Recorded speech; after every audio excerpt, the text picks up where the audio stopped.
How's it going, guys? Daniel Moffat here with Moffat Atomics. I love you guys so much. I just turned off my fan in 100-degree Texas heat. Look at that tree. Borderline on fire. But hey, who isn't? It's 2022. Anyway, so I went ahead and I transferred the throttle cable, and I found a couple of shiny used bolts I had. They could maybe go a little deeper in there, but they thread in pretty. You could probably twist them like 5, 6, 7 times before they bottom out. So they got a little bit of thread in there, but maybe the one's a little longer, maybe.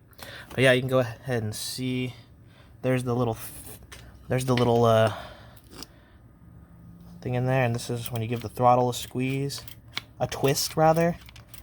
That attaches to that. So yeah, so here was the one that came stock on our bike, and this one's off a snow machine. And it's funny enough, like I went ahead and I kind of like measured up the mouth holes on both sides, or whatever, the inlets, the what do you call it, the apertures, whatever. But they're actually like the same size. So whoever gave me this was like right on when they said that this was for a KX500, because it also fits the CR500.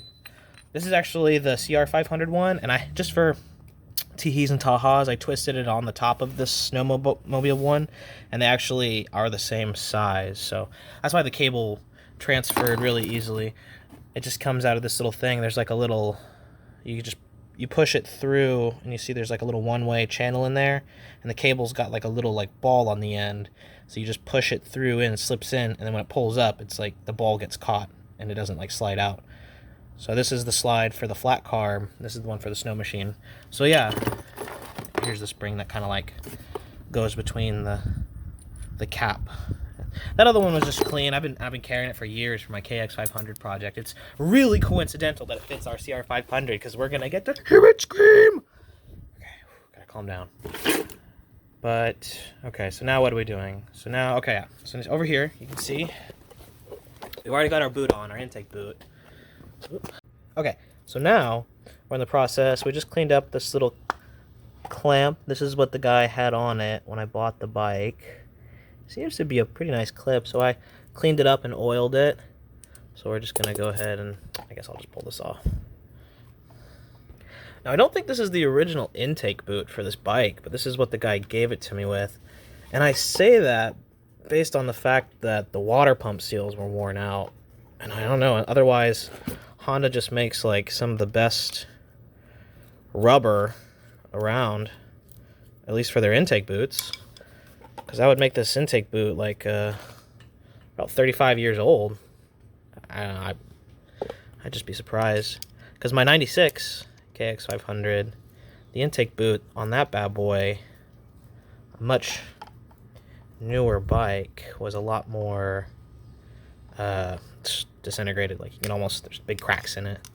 So I don't know, maybe this just wasn't left in the, no, I don't know, he definitely left this thing out. So okay, that's holding on there pretty good. And you can see when I got this carb, the only thing it was missing was I think snowmobiles have like a choke like lever, so this one had a cable plugged into it, so I just had to buy this like cute little cheap anodized aftermarket plunger one, but it works good. So I mean it's perfect for our application.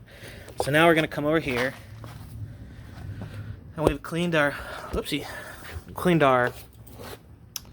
should put those knee pads back on. There's a lot of crunchies in here. So we went ahead and cleaned that hole, and here's our gasket, and that's what's gonna go over the gasket. So let's do that now. Which way should it go? Up or down? I don't know. We're just gonna do it down so it crunches it flat. Oh, okay. Now I'm gonna find the bolts for this, clean them up, and we'll BRB. Okay, and we're back, and we have our bolts nice and spit polished. Just give them a little bit of fresh oil. Give a little bit to all these eager holes also. All right, and we're gonna go ahead and just blast them out a little bit. Got a little blowback on that one. It's like SeaWorld.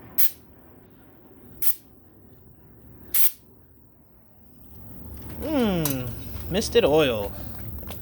What a delightful taste and flavor. Okay, so now let's kind of clean off all that residual oil. So you got that side nice and clean. We got this side nice and clean. Got any chips or dirt blown out of those holes. So now, for the moment of truth, we're gonna set our, sorry for the terrible camera work. I set that on there. I'm going to set this down. Boom. Okay. So now I can use two hands. Okay. And we're gonna use one of these bolts. Let's use one of the 1, 2. Did I lose a bolt? Oh, earthquake. Here's a bolt. Okay, got one right here.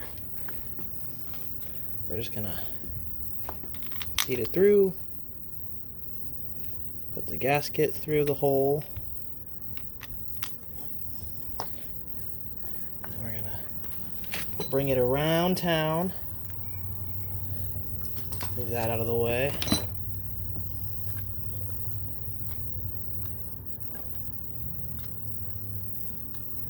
Probably should have done this without having the carb on. Would have been a better idea. Whew. Oh dear Lord. Okay.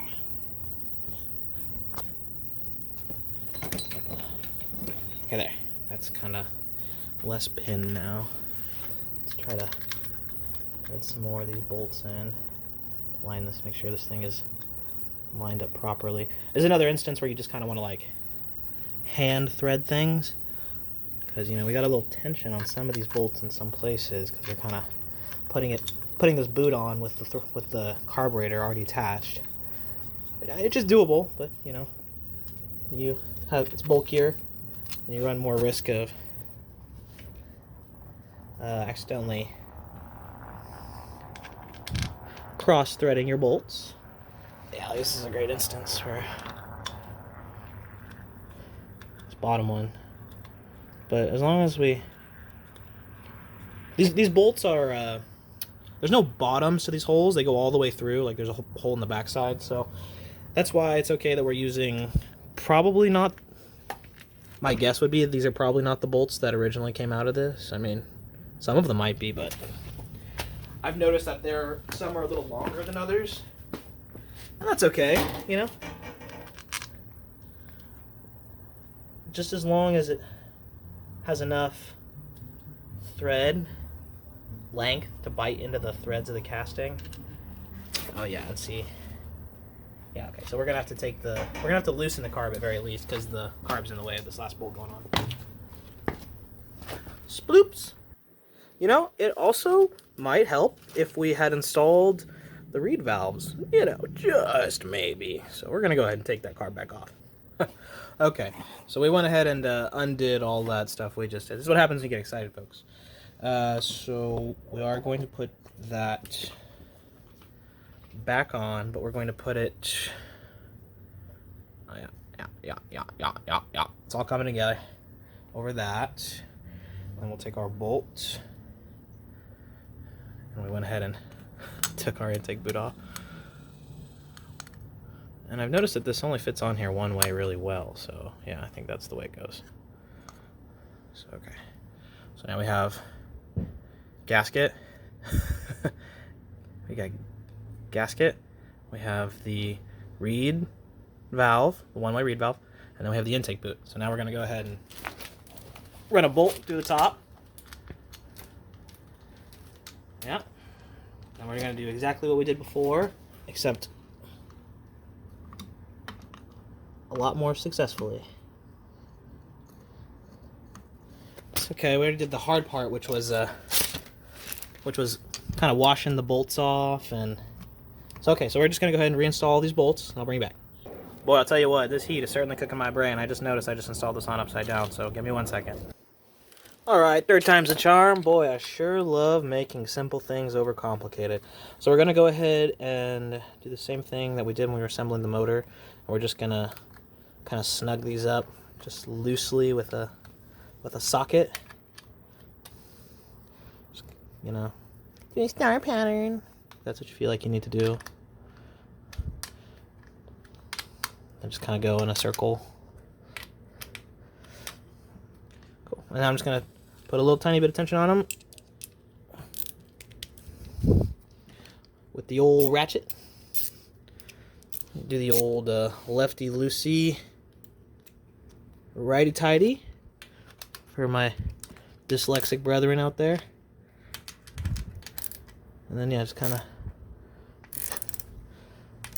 you could probably apply a tiny bit more pressure on these, just because they, if you do thread these, not a huge deal honestly. Just waller the whole hole out and just put a bolt on it and just put a nut on the back of it, because you can, because the hole goes all the way through. Not recommending it. And, you know, if you're a real niddler, you can use a torque wrench if that's how you swing, you know. But not necessary. All right. Then we're gonna reinstall our ring. All right, wiggle that bad puppy back into its slot, and then we're gonna go ahead and snug it back up.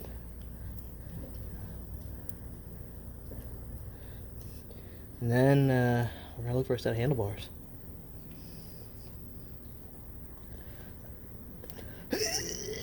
Perfect. Yeah, sounds good. Well, okie dokie, I guess that's the end of our video here today. My tripod broke, and also apparently I left the exhaust springs at home. But as you can see, she's coming together quite nicely. So as soon as I get those exhaust springs from my house, probably to be later today here, I'll come back tomorrow and I'll hook them up, and I'll put on our kick lever, make sure it's got clearance with this very interesting aftermarket exhaust. But yeah, soon.